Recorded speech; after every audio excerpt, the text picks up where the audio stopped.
लिए एक शब्द बोलने को तैयार नहीं है। मरो तो मरो, आपका नसीब। अरे गरीब के घरों में चूल्हा नहीं जलता है, बच्चा रात रात रोता है, मां आंसू पी के सोती है, और देश के नेताओं को गरीब की परवाह तक नहीं।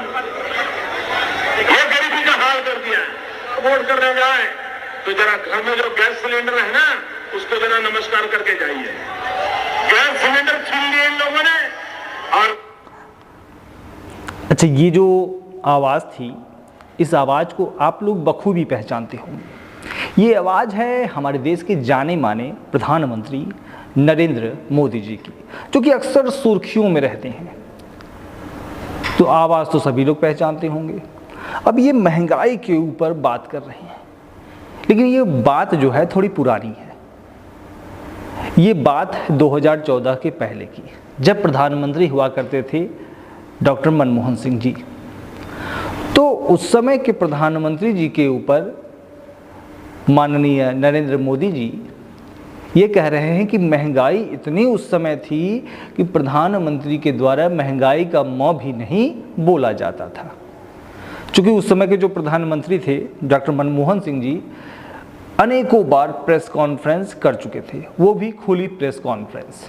अच्छा, अब की बात करें तो प्रधानमंत्री जी को प्रधानमंत्री के पद पर बने हुए करीब 10 साल हो चुके हैं, और 10 सालों में एक अजीब बात ये है कि जो 56 इंच का सीना कहा जाता है, उस 56 इंच के सीने में इतनी फुर्सत नहीं कभी बन पाई कि मतलब हम एक छोटी सी प्रेस कॉन्फ्रेंस ही कर दें, और उस छोटी सी प्रेस कॉन्फ्रेंस में महंगाई के म को कह दिया जाए।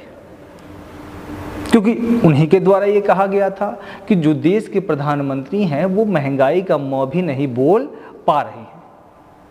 अच्छा, अब महंगाई इसका मतलब नहीं है। दाल आप मार्केट में पता कर लीजिए, रहर की दाल कितना है, 160 रुपए के आसपास पहुंच चुकी है। सरसों का तेल कैसे है, चावल दाल कैसे है। तो महंगाई का म अब बोलना चाहिए या तब बोलना चाहिए? ठीक है, अगर उस समय महंगाई होगी, उस समय नहीं बोल रहे थे मनमोहन सिंह, प्रेस कॉन्फ्रेंस भी कर रहे थे, तो उनके एवज में प्रधानमंत्री मोदी जी के द्वारा उस समय ये कहा गया कि वर्तमान प्रधानमंत्री महंगाई का म नहीं बोल पा रहे, तो क्या अब बोल पा रहे?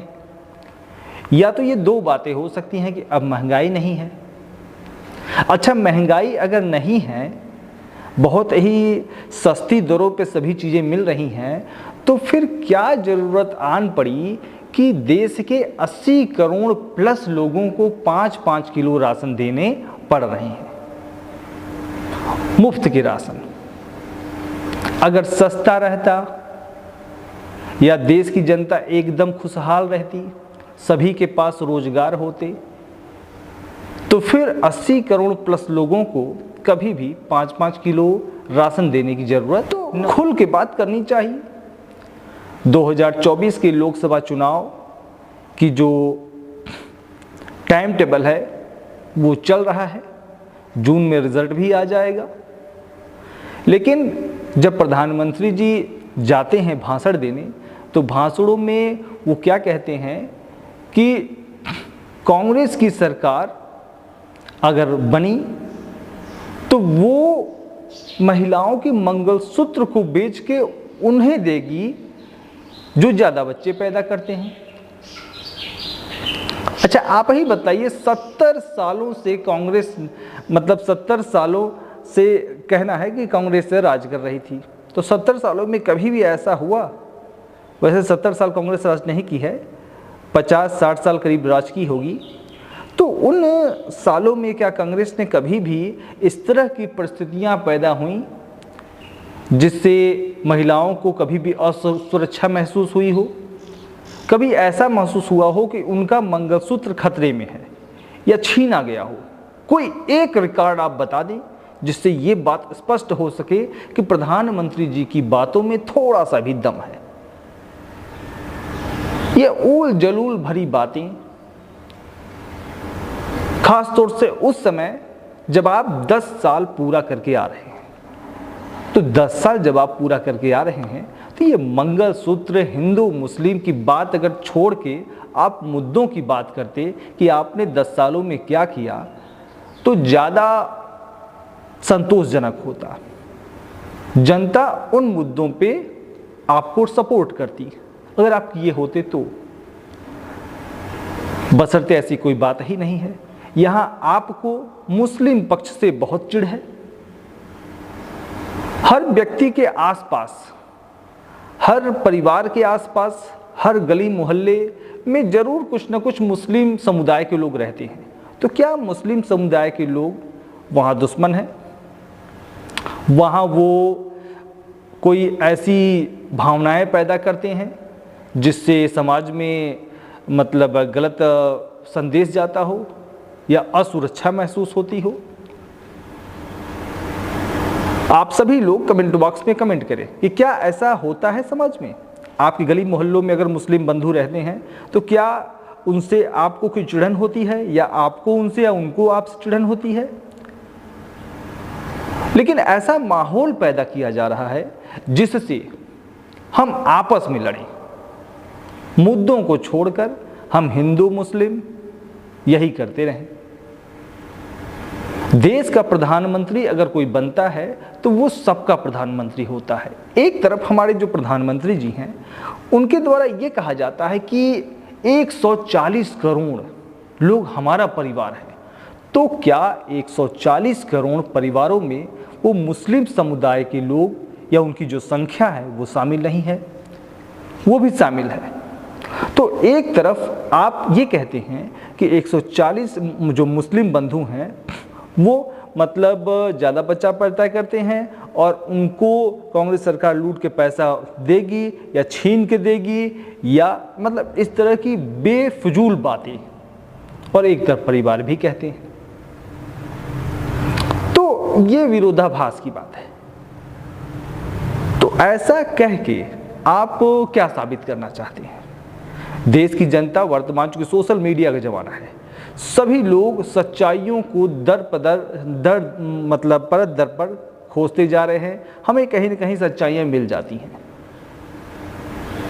ये वो समय नहीं है जब आप बंदिशों को बनाए रखते थे। बंदिशों को बनाने की कोशिश वैसे की जाती है, आज भी की जा रही है। बहुत से सोशल मीडिया अकाउंट हैं जिन्हें बंद कर दिया गया, लेकिन इसके बावजूद जो एक्टिव लोग हैं वो बातों को, समाज की सच्चाई को जन जन तक पहुंचाने का काम कर रहे हैं, बिना डरे, बिना किसी दबाव के।